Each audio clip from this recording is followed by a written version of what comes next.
Behavior therapists assume that human behavior is learned and that it can be unlearned.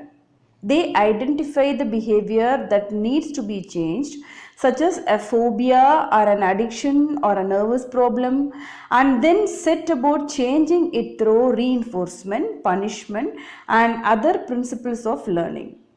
They may try to understand the causes of the behavior as a first step toward changing it. But unlike psychoanalysis, they are more interested in changing behaviors than in understanding their hidden meanings. So let us see what's behavior therapy. Behavior therapy begins with clear, well-defined behavioral goals, such as eliminating test anxiety or breaking a bad habit, and then attempts to achieve those goals through learning. Setting clear goals enables the therapist to judge whether the therapy is succeeding. If the client shows no improvement after a few sessions, the therapist tries a different procedure. Example, behavior therapy is for children who wet the bed long after the usual age of toilet training. Okay, so before the training, bladder feels full, child wets bed, keeps sleeping. So during the training, what will happen? Bladder feels full, that is conditioned stimulus. Child wets bed, vibrator activated, that is unconditioned stimulus. Child wakes up, unconditioned response. Then parents praise the child, reinforcement, motivation, positive reward. Then after the training, what will happen? Bladder feels full, that is conditioned stimulus. Child wakes up, that is conditioned response, right? So someone says to you, take for example therapies that focus on thoughts and beliefs. Someone says to you, look how mess your room is. Don't you ever clean it? How do you react? You might say, big deal. Maybe I'll clean it tomorrow, or you might feel worried, angry, or even depressed.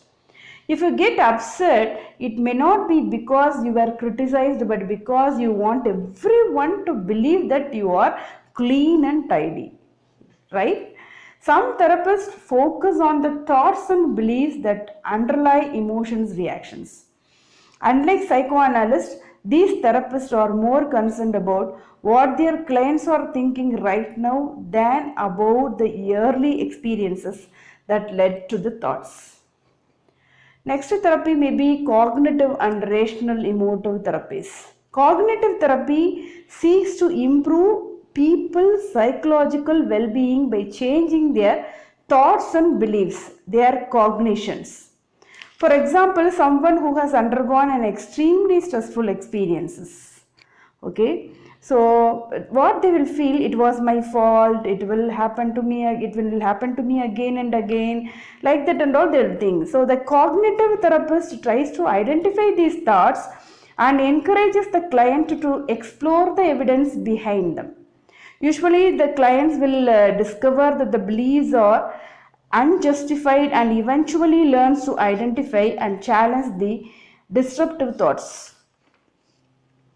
A related approach, rational emotive therapy. This assumes that thoughts, that is rationality, lead to emotions. The problems therefore is not the unpleasant emotions themselves, but the irrational thoughts that led to them. That is, rational emotive therapists believe that abnormal behavior often results from irrational internal sentences, such as, actually this is by Ellis, I must perform certain tasks successfully, I must perform well all the time, I must have the approval of certain people at all the times, others must treat me fairly and with consideration, I must live under easy, gratifying condition. So the word must makes these beliefs irrational.